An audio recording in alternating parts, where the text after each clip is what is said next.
Hello friends, ಇವತ್ತಿನ ಕಥೆಯಲ್ಲಿ ಏನಾಯಿತು ಅಂತ ನೋಡ್ಕೊಂಡು ಬರೋಣ ಬನ್ನಿ. ರಚ್ಚು ಅವ್ರು ತಮಾಷೆ ಮಾಡ್ತಿಲ್ಲ, ನಿಜವಾಗ್ಲೂ ಅವ್ರು ಮನೆ ಬಿಟ್ಟು ಹೋಗಿದ್ದಾರೆ ಅಂತಾರೆ ಆರತಿ. ಅದು ಹೇಗೆ ಮನೆ ಬಿಟ್ಟು ಹೋಗ್ತಾರೆ ಅವರು ಚಿಕ್ಕಮ್ಮ? ಇಷ್ಟ ಇಲ್ಲದೆ ಹೋದ್ರು ನನಗೋಸ್ಕರ ಮನೆಗೆ ಬಂದವರು ಅವರು. ಅಳಿಯನ್ನ ಬರಮಾಡ್ಕೋತೀವಿ ಅಂತ ನೀವೆಲ್ಲ ಸೇರಿ ಅವರಿಗೆ ಅವಮಾನ ಮಾಡಿದಾಗಲೂ ಅವರು ಈ ಮನೆ ಬಿಟ್ಟು ಹೋಗಲಿಲ್ಲ. ಪಟಾಕಿಯಲ್ಲಿ ಬಾಂಬ್ ಸೆಟ್ ಮಾಡಿ ನಿಹಾರಿಕಾ ಕೃಷ್ಣಂಗೆ ಹಾನಿ ಮಾಡೋಕೆ ನೋಡಿದಾಗಲೂ ಅವ್ರು ಈ ಮನೆ ಬಿಟ್ಟು ಹೋಗಲಿಲ್ಲ. ಆಶೀರ್ವಾದ ಮಾಡ್ತೀನಿ ಅಂತ ಅಮ್ಮ ಅವ್ರ ಎದೆಗೆ ಒದ್ದಾಗಲೂ ಅವ್ರ ಮನೆ ಬಿಟ್ಟು ಹೋಗಲಿಲ್ಲ. ಯಾವುದಕ್ಕೋಸ್ಕರ? ನನಗೋಸ್ಕರ. ಹಾಗಿರುವಾಗ ಅದು ಹೇಗೆ ಅವರು ಇದ್ದಕ್ಕಿದ್ದ ಹಾಗೆ ಮನೆ ಬಿಟ್ಟು ಹೋಗ್ತಾರೆ? ನನ್ನ ಬಿಟ್ಟು ಕೃಷ್ಣ ಇರೋದಿಲ್ಲ, ಅವರನ್ನು ಬಿಟ್ಟು ಜೀವ ಇರೋದಿಲ್ಲ, ಅವರಿಬ್ಬರನ್ನು ಬಿಟ್ಟು ಬಾಲ ಇರೋದಿಲ್ಲ. ಯಾಕಂದರೆ ನಮ್ಮದು ಫ್ಯಾಮಿಲಿ, ಕುಟುಂಬ ನಮ್ಮದು. ಹಾಗಿರುವಾಗ ಏಕಾಏಕಿ ಮನೆ ಬಿಟ್ಟು ಹೋಗ್ತಾರಂದರೆ ಅದು ಹೇಗೆ ಸಾಧ್ಯ? ಇಲ್ಲಿ ಎಲ್ಲೇನೋ ಅವ್ರ ಮನಸ್ಸಿಗೆ ಸಿಕ್ಕಾಪಟ್ಟೆ ನೋವಾಗೋ ಥರ ನಡೆದಿದೆ. ಅಮ್ಮ, ನೀನೇನಾದರೂ ಅವರಿಗೆ ಮತ್ತೆ ಇನ್ಸಲ್ಟ್ ಮಾಡಿದ್ಯಾ? ಹೇಳಮ್ಮ. ಜೀವ ಮನಸ್ಸಿಗೂ ಅಥವಾ ಕೃಷ್ಣನ ಮನಸ್ಸಿಗೂ ನೋವಾಗೋ ಥರ ಮಾತಾಡಿದ್ರಾ ಅಂತಾಳೆ ರಚನಾ. ನಿಧಿ ಮೇಲೆ ಆಣೆ ಮಾಡಿ ಹೇಳ್ತಿದ್ದೀನಿ ಅತ್ತಿಗೆ, ಅವರಿಗೆ ಯಾವುದೇ ಅವಮಾನ ಮಾಡಿಲ್ಲ ಅಂತಾನೆ ತೇಜ. ಮತ್ತ್ಯಾಕೆ ಮನೆ ಬಿಟ್ಟು ಹೋದರು? ಅದು ಕಾರಣ ಇಲ್ಲದೆ. Something is wrong. ನಾನು ಈಗಲೇ ಹೋಗಿ ಅವರನ್ನು ಮೀಟ್ ಆಗ್ತೀನಿ, ಸಮಾಧಾನ ಮಾಡಿ ವಾಪಸ್ ಕರ್ಕೊಂಡು ಬರ್ತೀನಿ ಅಂತ ರಚನಾ ಹೋಗುವಾಗ, ಜೀವಾಗೆ ನಿನ್ನ ಜೊತೆ ಬದುಕೋಕ್ಕೆ ಇಷ್ಟ ಇಲ್ಲ, ಅದಕ್ಕೆ ಹೊರಟೋದ ಅಂತಾಳೆ ವಜ್ರೇಶ್ವರಿ. ಯಾಕೆ? ಅಂಥ ತಪ್ಪು ನಾನೇನಮ್ಮ ಮಾಡಿದ್ದೀನಿ ಅಂತಾಳೆ ರಚನಾ. ಅವನ ಮದುವೆ ಆಗಿದೆ, ನೀನು ಮಾಡಿದ ದೊಡ್ಡ ತಪ್ಪು. ಮಾತಿಗೂ ನಿಮ್ಮಮ್ಮ ಅವನಿಗೆ ಅವಮಾನ ಮಾಡಿದ್ರು ಅಂತ ಹೇಳ್ತಿದ್ಯಲ್ಲ, ಅವನು ನಿಮ್ಮಮ್ಮಂಗೆ ಎಷ್ಟು ಅವಮಾನ ಮಾಡಿದ್ದ ಅಂತ ಗೊತ್ತಾ ನಿನಗೆ ಅಂತಾನೆ ತೇಜ. ತೇಜ, ಯಾಕಪ್ಪ ಇವಾಗ ಅದೆಲ್ಲ ಅಂತಾಳೆ ವಜ್ರೇಶ್ವರಿ. ನೀವು ಸುಮ್ಮನಿರಿ ಅತ್ತಿಗೆ, ನನಗೂ ತಡ್ಕೊಂಡು ಸಾಕಾಗಿದೆ. ನೋಡಮ್ಮ ರಚನಾ, ನಿನ್ನ ಜೊತೆ ಅವನು ಯಾವ ರೀತಿ ನಡ್ಕೋತಿದ್ನೋ ಅದು ನನಗೆ ಗೊತ್ತಿಲ್ಲ. ಈ ಮನೆಗೆ ಬಂದಾಗಿಂದ ಅತ್ತಿಗೆ ಅವನು ಶತ್ರು ಥರ ನೋಡಿದ್ದಾನೆ. ಈ ಮನೆ ಸಂಪೂರ್ಣ ಅಧಿಕಾರ ರಚನಾ ಗಂಡ ಆಗಿರೋ ನನಗೆ ಸೇರಬೇಕು. ನೀವೆಲ್ಲ ನನ್ನ ಮಾತು ಕೇಳಬೇಕು, ಇಲ್ಲ ಅಂದರೆ ರಚನಾ ನಾನು ನಿಮ್ಮಿಂದ ದೂರ ಮಾಡಿಬಿಡ್ತೀನಿ ಅಂತ ನಿಮ್ಮ ಅಮ್ಮನ ಬೆದರಿಸ್ತಿದ್ದ. ಅತ್ತಿಗೆ ಅದಕ್ಕೆ ಕೇರ್ ಮಾಡಲಿಲ್ಲ. ಅದಕ್ಕೆ ಅವರು ನಿನ್ನ ಹೆತ್ತ ಅಮ್ಮ ಅಲ್ಲ ಅಂತ ಅವರ ಕೈಲಿ ನಿನಗೆ ಹೇಳ್ತಾ ಹೋದರೆ ಈ ಥರದ್ದು ಬೇಕಾದಷ್ಟು ನಡೆದಿದೆ. ಅವ್ರ ಮನೆ ಬಿಟ್ಟು ಹೋಗುವಾಗ ನಾನು ಇದ್ದೆ, ರಚನಾ ಬರುವವರೆಗೂ ಇದ್ದು ಅವಳಿಗೆ ಕಾರಣ ಹೇಳಿಬಿಟ್ಟು ಹೋಗು ಅಂದರೆ ಏನಂದ ಗೊತ್ತಾ ಅವನು ಅಂತಾನೆ ತೇಜ. ಅದರ ಅಗತ್ಯ ನನಗಿಲ್ಲ ಅಂತ ಹೇಳಿದ್ನು ಇಲ್ವ ನಿಧಿ ಅಂತಾಳೆ ವಜ್ರೇಶ್ವರಿ. ಹೌದು ಅಂತ ನಿಧಿ ತಲೆ ಅಲ್ಲಾಡಿಸ್ತಾಳೆ. ಆಗ ರಚನಾ ಅಲ್ಲೇ ಶಾಕ್ನಿಂದ ಕೂತ್ಕೊತಾಳೆ. ಈಚೆ ಜೀವ ಬಾಲ ಮನೆ ಬಾಡಿಗೆ ಹುಡುಕ್ತಾ ಅವನ ಮನೆಗೆ ಹೋಗಿ ವಿಚಾರಿಸಿದರೆ, ನಾವು ಸಂಸಾರಸ್ಥರಿಗೆ ಮಾತ್ರ ಮನೆ ಕೊಡೋದು ಅಂತಾರೆ. ನಾವು ಸಂಸಾರಸ್ಥರೆ ನೋಡಿ, ಇವಳು ನನ್ನ ಮಗಳು ಅಂತಾನೆ ಜೀವ. ಇಲ್ಲ ಆಗಲ್ಲ ಹೋಗ್ರಿ ಅಂತಾರೆ. ಆಗ ಅಲ್ಲಿಂದ 3 ಜನ ಹೋಗ್ತಾರೆ. ಹಾಗೆ ಎಲ್ಲ ಕಡೆ ವಿಚಾರಿಸಿದ್ರು ಹೆಂಗಸರು ಇಲ್ಲದೆ ಇರೋರಿಗೆ ಮನೆ ಕೊಡೋದಿಲ್ಲ ಅಂತ ಹೇಳ್ತಾರೆ. ಯಾಕೆ ಬೇಬಿ, ಯಾರೂ ಮನೆ ಕೊಡಲ್ಲ ಅಂತಾಳೆ ಕೃಷ್ಣ. ಬೇಜಾರಾಗಬೇಡ, ಈ ಏರಿಯಾದಲ್ಲಿ ಬೇಜಾನ್ ಮನೆಗಳಿದ್ದಾವೆ ಅಂತಾನೆ ಜೀವ. ನನಗೆ ಸುಸ್ತಾಗ್ತಿದೆ ಬೇಬಿ ಅಂತಾಳೆ ಕೃಷ್ಣ. ಅಲ್ಲೆಲ್ಲಾದರೂ ನೆರಳಲ್ಲಿ ಕೂತು ರೆಸ್ಟ್ ಮಾಡೋಣ ಅಂತಾನೆ ಬಾಲ. ನಂತರ 3 ಜನ ಒಂದು ಕಡೆ ಕೂತ್ಕೋತಾರೆ. ಬೇಬಿ, ನನಗೆ ತುಂಬ ಹಸಿವಾಗ್ತಿದೆ ಅಂತಾಳೆ ಕೃಷ್ಣ. ಸರಿ, 10 ನಿಮಿಷದಲ್ಲಿ ಬೆಸ್ಟ್ ಫುಡ್ ತರ್ತೀನಿ ಅಂತ ಜೇಬಿಗೆ ಕೈ ಹಾಕಿ ದುಡ್ಡಿರಲ್ಲ. ಬಾಲನ ಮುಖ ನೋಡ್ತಾನೆ ಜೀವ. ಈಚೆ ವಜ್ರೇಶ್ವರಿ, ರಚನಾ ಹೀಗೆ ಕೂತ್ಕೋಬೇಡ್ವೆ, ನನಗೆ ಭಯ ಆಗುತ್ತೆ, ಬಾ ಇಲ್ಲಿ ಅಂತ ಅವಳನ್ನು ತನ್ನ ರೂಮಿಗೆ ಕರ್ಕೊಂಡು ಬಂದು ತನ್ನ ರಚನಾ ಫೋಟೋ ತೋರಿಸಿ, ಆ ಫೋಟೋದಲ್ಲಿ ಏನು ಕಾಣಿಸ್ತಿದೆ ಹೇಳು? ಇಬ್ಬರು ಮುಖದಲ್ಲೂ ನಗು ಕಾಣ್ತಿದೆ. ಈಗ ಇದೆಯಾ ನಮ್ಮಲ್ಲಿ? ಎಲ್ಲಿ ಮಾಯ ಆಗೋಯ್ತು ಆ ನಗು? ಬೃಂದಾವನ ಥರ ಇದ್ದಿದ್ದು ನಮ್ಮನೆ ಭೂತ್ ಬಂಗ್ಲಾ ಥರ ಆಗೋಗಿದೆ. ಆ ಸಂತೋಷ ಎಲ್ಲ ಹೊರಟೋಯ್ತು. ನಿನ್ನ ಮದುವೆ ನಡೆಯೋ ತನಕ ನಮ್ಮ ಲೈಫ್ ಒಂದು ಆರ್ಡರ್ನಲ್ಲಿ ನಡೆಯುತ್ತಿತ್ತು ರಚನಾ. ಅದು ಯಾವ ಗಳಿಗೆನಲ್ಲಿ ಆ ಜೀವ ಬಂದು ಎಲ್ಲ ಬದಲಾಗೋಯ್ತು. ನೀನು ಮದುವೆ ಆಗಬೇಕು ಅಂದ್ಕೊಂಡಿದ್ದು ತಪ್ಪಲ್ಲ ರಚನಾ, ಆದರೆ ನಿನಗೆ ಯಾವ ರೀತಿಯಲ್ಲೂ ಹೊಂದಾಣಿಕೆ ಇಲ್ಲದೆ ಇರೋ ಜೀವನ ಸೆಲೆಕ್ಟ್ ಮಾಡ್ಕೊಂಡಿಯಲ್ಲ, ಅದು ತಪ್ಪು. ನಿಹಾರಿಕಾ ಬಾಂಬ್ ಬಿಟ್ಟರೆ ಬೈಗುಳ ನಿನಗೆ. ಯಾರೋ ಕೇಡಿಗಳಿಂದ ಕಾರ್ ಆಕ್ಸಿಡೆಂಟ್ ಆದರೆ ಆ ತಪ್ಪು ನಿಂದೆ. ಇದನ್ನು ಹೇಳಿದ್ಯಾರು?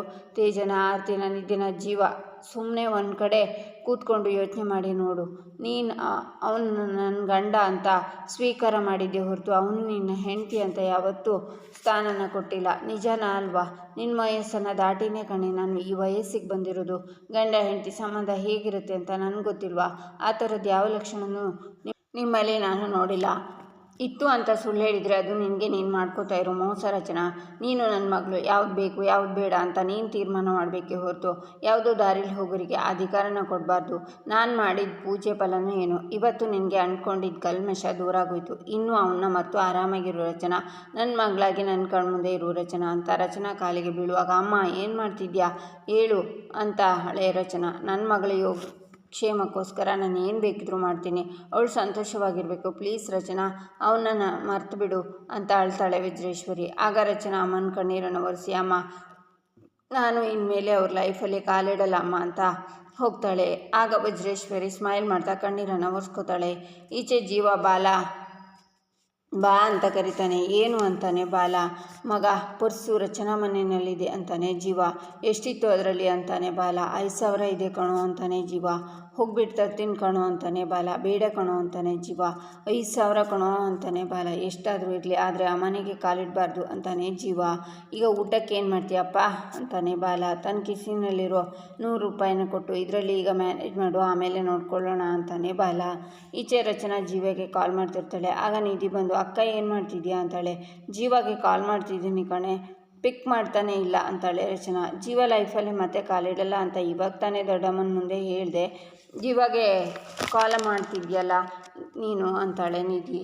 ನಾನು ಅವರಿಗೆ ಕಾಲ್ ಮಾಡ್ತಿರೋದು ನೀವು ಮನೆಗೆ ಬನ್ನಿ ಅಂತ ಕರೆಯೋಕ್ಕೋ ಅಥವಾ ನಾನು ನಿಮ್ಮ ಜೊತೆ ಬಂದುಬಿಡ್ತೀನಿ ಅಂತ ಹೇಳೋಕ್ಕೋ ಅಲ್ಲ ನಿಧಿ.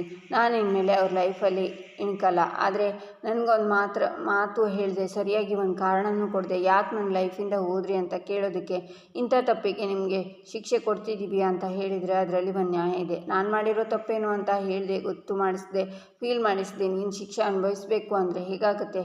ಇಷ್ಟಕ್ಕೂ ನಾನು ಮಾಡಿರೋದು ತಪ್ಪಾದರೂ ಏನು ಅಂತಾಳೆ ರಚನಾ. ನಾನೊಂದು ಮಾತು ಹೇಳಿದರೆ ನೀನು ಬೇಜಾರು ಮಾಡ್ಕೊಳ್ಳಲ್ಲ ಅಲ್ವಾ? ಡ್ಯಾಡ್ ಹೇಳ್ತಿದ್ರು, ಜೀವ ಈ ಮನೆ ಫವರ್ಗೋಸ್ಕರ ಆಸೆಪಟ್ಟ, ಸಿಗೋಲ್ಲ ಅನ್ನೋ ಪ್ರೆಸ್ಟ್ರೇಟಲ್ಲಿ ಮನೆ ಬಿಟ್ಟು ಹೋದ ಅಂತ. ನಾನಂತೂ ಅದನ್ನು ಬಿಲೀವ್ ಮಾಡಲ್ಲ. ನಿನಗೇನು ಅನಿಸುತ್ತೆ ಅಕ್ಕ ಅಂತಾಳೆ ನಿಧಿ.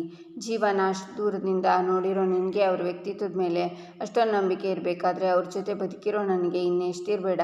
ಜೀವ ಗುಣ ಮೆಚ್ಚೋರು, ಹಣನೆಲ್ಲ. ಇವರಿಗೂ ಅವರಿಗೂ ಆಗಲ್ಲ. ಕೆಲವೊಂದನ್ನು ಇವರು ಹೇಳ್ತಾರೆ, ಇನ್ನು ಕೆಲವೊಂದನ್ನು ಅವ್ರು ಹೇಳ್ತಾರೆ. ಅದು ನನ್ನ ಪ್ರಾಬ್ಲಮ್ ಅಲ್ಲ. ಆದರೆ ಔಟ್ರೈಟ್ ಆಗಿ ನನ್ನ ರಿಜೆಕ್ಟ್ ಮಾಡಿ ಜೀವ ಯಾಕೆ ಹೊರಟೋದ್ರು ಅನ್ನೋದು.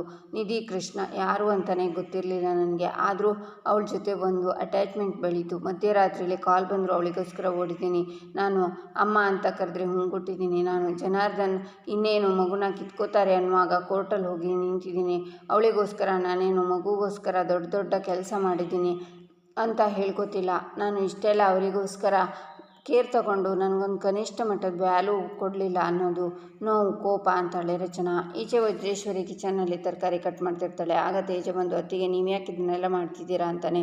ಇವತ್ತು ನನಗೆ ತುಂಬ ಖುಷಿಯಾಗಿದೆ ತೇಜ. ನಂದಾರಿಗೆ ಅಡ್ಡವಾಗಿದ್ದೆ ಎಲ್ಲ ಅಡೆತಡೆಗಳು ಕೊಚ್ಚೊಂಡ್ಕೊಂಡು ಹೋಗ್ಬಿಡ್ತು. ಇನ್ನೂ ನನ್ನನ್ನು ಪ್ರಶ್ನೆ ಮಾಡೋರಿಲ್ಲ.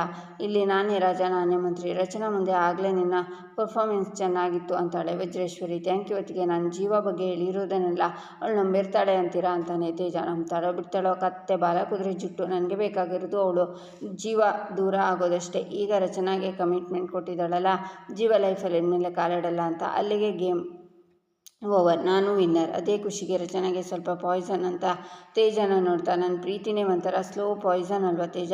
ಅರ್ದು ಕುಡಿಸ್ತೀನಿ ಇನ್ಮೇಲೆ. ಆ ಮತ್ತಲ್ಲೇ ಅವಳು ಹಗಲು ರಾತ್ರಿ ದುಡಿಬೇಕು ಇನ್ಮೇಲೆ. ಹೌದು. ಆರತಿ ಏನು ಮಾಡ್ತಿದ್ದಾಳೆ ಅಂತಾಳೆ ವಜ್ರೇಶ್ವರಿ. ತೇಜ ರೂಮಲ್ಲಿ ಇರಬೇಕು ಅತ್ತಿಗೆ ಅಂತಾನೆ ತೇಜ. ನನ್ನ ಅಡುಗೆ ಪರ್ಫಾರ್ಮೆನ್ಸ್ಗೆ ಅವಳಿಂದ ಇಮೋಷ್ನಲ್ ಬಿಲ್ಡಪ್ ಕೊಡಿಸು, ಈ ಸೀನ್ ಇನ್ನೂ ಮಜವಾಗಿರುತ್ತೆ ಅಂತಾಳೆ ವಜ್ರೇಶ್ವರಿ. ಸರಿ ಅತ್ತಿಗೆ ಅಂತ ತೇಜ ಹೋಗ್ತಾನೆ. ಈಚೆ ನಿಧಿ, ಸಾರಿ ಅಕ್ಕ, ಜೀವ ನಿನಗೆ ಹೇಳದೆ ಹೋಗಿರ್ಬೋದು, ಆದರೆ ನಿನಗೆ ಅಂತ ಒಂದು ಲೆಟ್ರ್ ಕೊಟ್ಟು ಹೋಗಿದ್ದಾರೆ. ಅದನ್ನು ನೋಡಿದರೆ ಮೇ ಬಿ ನಿನಗೆ ಲೈಟಾಗಿ ಫೀಲ್ ಆಗ್ಬೋದು. ಅದನ್ನು ಹೋಗಿ ತರ್ತೀನಿ ಅಂತ ಹೋಗಬೇಕು ಅನ್ನುವಾಗ ಅಮ್ಮನ ಹತ್ರ ಚಾಲೆಂಜ್ ಮಾಡಿದ್ದು ನೆನಪಾಗುತ್ತೆ. ಆಗ ಆರತಿ ಅಲ್ಲಿಗೆ ಬಂದು, ಇವಳು ಇನ್ನೂ ಸರಿ ಹೋಗಿಲ್ವಾ ರಚ್ಚು? ಯಾಕೆ ಅವನ ಬಗ್ಗೆ ಇಲ್ಲದೇ ಇರೋದನ್ನೆಲ್ಲ ಫೀಲ್ ಮಾಡ್ಕೊಂಡು ನಿಂತಿದ್ಯಾ? ಅವನು ಅಷ್ಟೊಂದು ವರ್ತ್ ಅಲ್ಲ ಬಿಡು.